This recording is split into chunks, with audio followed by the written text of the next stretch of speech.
Hey guys, welcome back to Muddy Toes Farm. I'm Jennifer. I'm going to do an updated how we milk video. It's been a little while. Lots of things have changed, and I'm going to show you what's going on.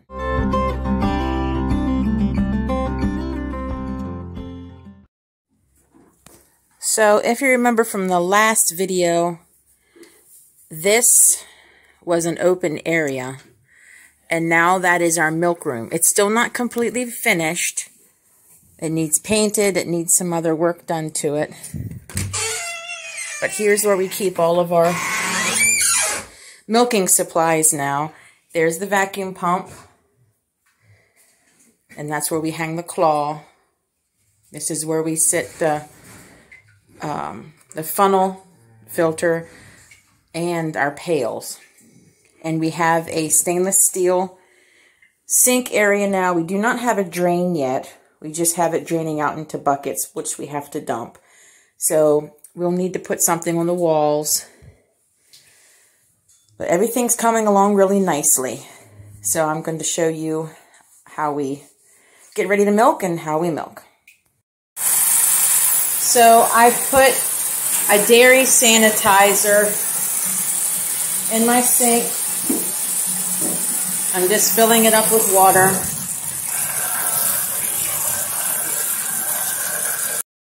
I have my pail and my claw ready, have the hose hooked up. And I'm going to pump this sanitizing water through my claw and into my pail to get ready to milk. I have a handy little switch now. That turns on the vacuum pump right here. I'm going to let it pulse through.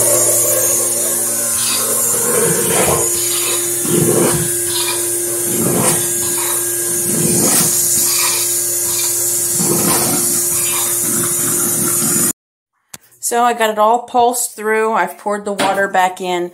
I take my brush. I had already dumped it out, but I take my brush and clean around the outside of my pail and the edges too, so I'm not contaminating when I'm pouring the milk. And then I'll take my pail and I'll put the edge of it down into my sanitizing water so that I'm getting that edge 100% around sanitized. And I'll just let the sanitized water drip out of it.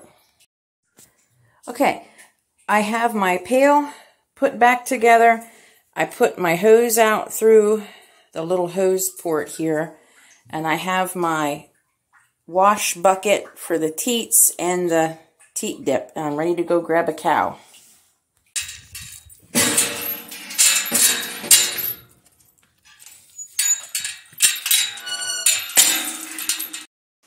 So this girl's name is Peely. She's a registered Jersey. I think that she was dry last time I recorded. So she comes in here, I chain her in, and we give her a little bit of grain. Now, I'll grab this and we'll clean off her teats. This bucket has an iodine teat wash in it. Now, I'm not collecting milk tonight. I try not to collect milk at night if I can possibly do that, because usually my children are in the house and I prefer not to leave them to their own devices for too long, because I have two little wee ones and sometimes their big sisters get rather annoyed. So I try to do this as quickly as possible. So I'll grab the teat dip here.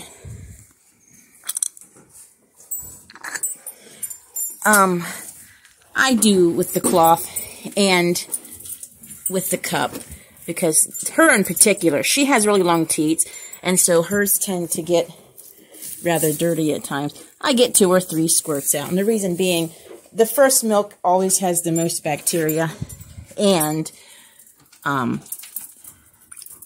it helps to get her started to let down her milk. And then I just dip them, and I let it on while I take this over and get it hooked up. So my husband did a good job here. It's really dark over here, sorry. he made a hose port to send this through. So we don't have to unplug everything anymore. It's great. And then I have another, again, I'm sorry, my video is getting kind of out of whack. There we go. You flip a switch, I don't have to unplug a bunch of cords anymore. Okay, so now I'll grab a dairy towel out of here and I'll dry off that teat dip.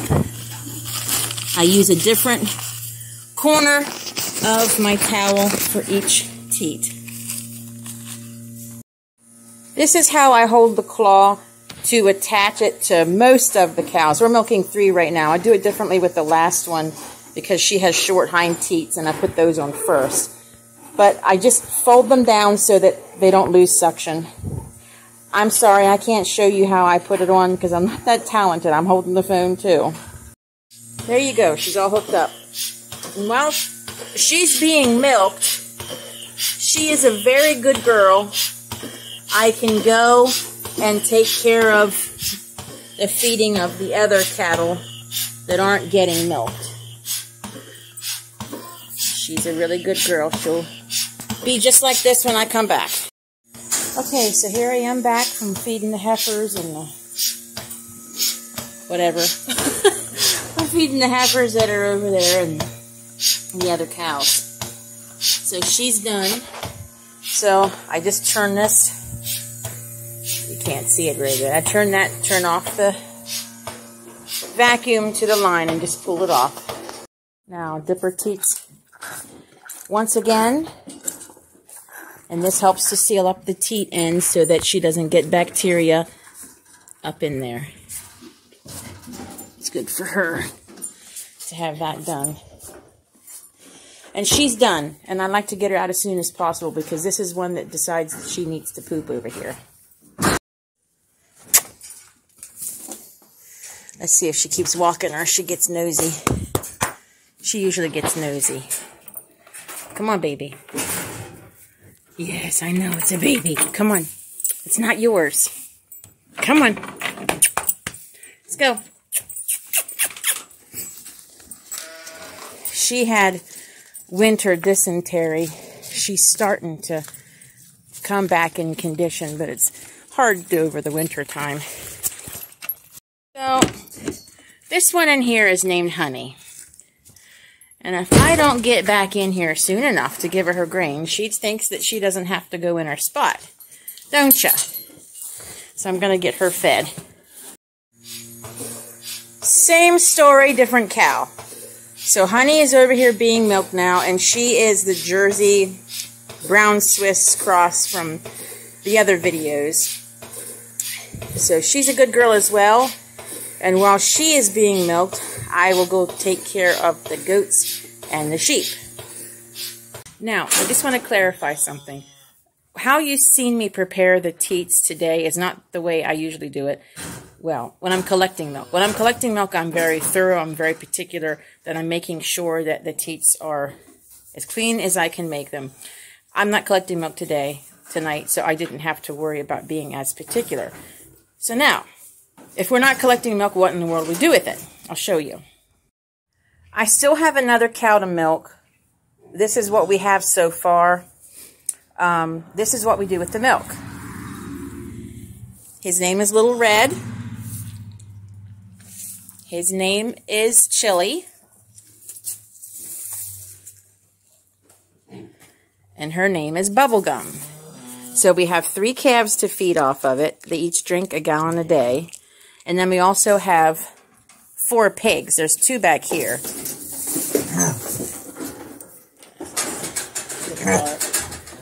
Can't really see them, but they're in there, I promise. And then we have 2 more big ones outside. Hi, ladies. So that's what happens with our milk.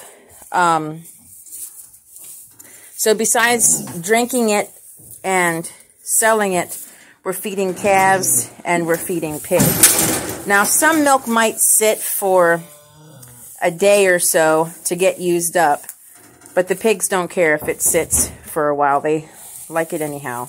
So none of it's getting wasted. It's either going in calves, going in pigs. Back in the milk room again. All the chores are done. Now I just have to wash up. So the first thing I do is run kind of lukewarm water through the system here. I'm actually reusing my sanitized solution from earlier.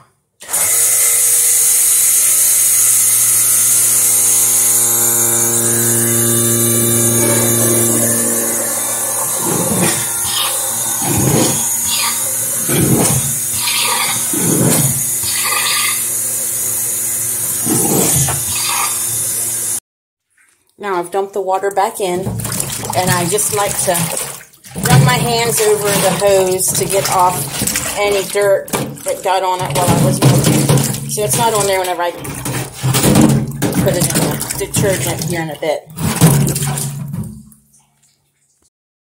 At this time I also rinse the calf bottle, empty out this water, and clean off my rag. Now what I need to do is pull my plug here, and then the next thing that goes in here is detergent. This water for the detergent is extremely hot. My children can't stand this. My daughter likes to help wash, but she has to wear gloves. It's very, very hot. And then we just pulse that through.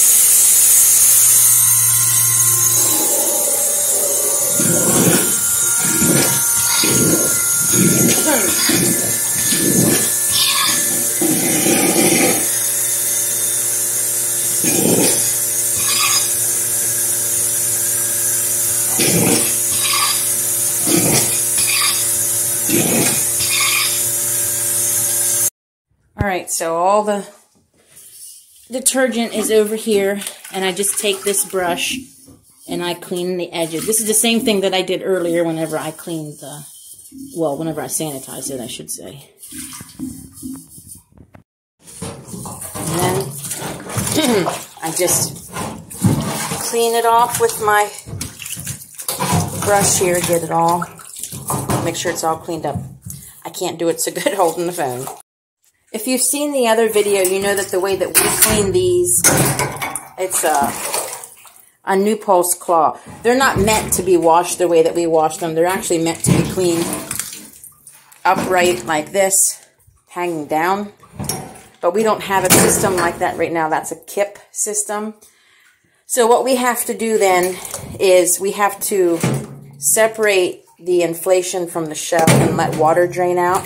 And then also we have to twist this off because water accumulates in there as well with this cleaning method. And they don't work properly if there's water in there. Alright, that's all done. It's hanging up there to dry. I've cleaned my teat white bucket and the calf bottle and nipple. Now my final thing, and I've also cleaned off my rag. The final thing is I clean off the outside of the pail. And now it's upside down to dry as well. So as you can see, there's been some big changes in how we wash. With having the milk room now, everything's in here. We don't have to transport it back and forth. Our milk test results were really good then too, and they're still really good.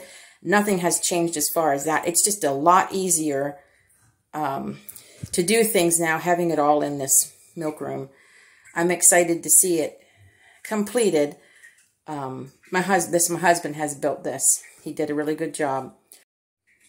I'll take you guys out sometime and show you the other animals and the feeding of the other animals. But right now, we're just here at the end of winter time, and we had a snow that just melted today, and it's really, really muddy. So after that clears up, I'd like to show you out there as well. That is why it's called Muddy Toes here. I couldn't keep shoes on my children. Now I still have 2 young boys, and it'll get hard to keep their shoes on here soon. It gets a little warm. So if you guys have any video suggestions or you have any questions, just let me know. I'll be happy to answer your questions. Let me know if I can help you guys. Thanks for watching. Bye.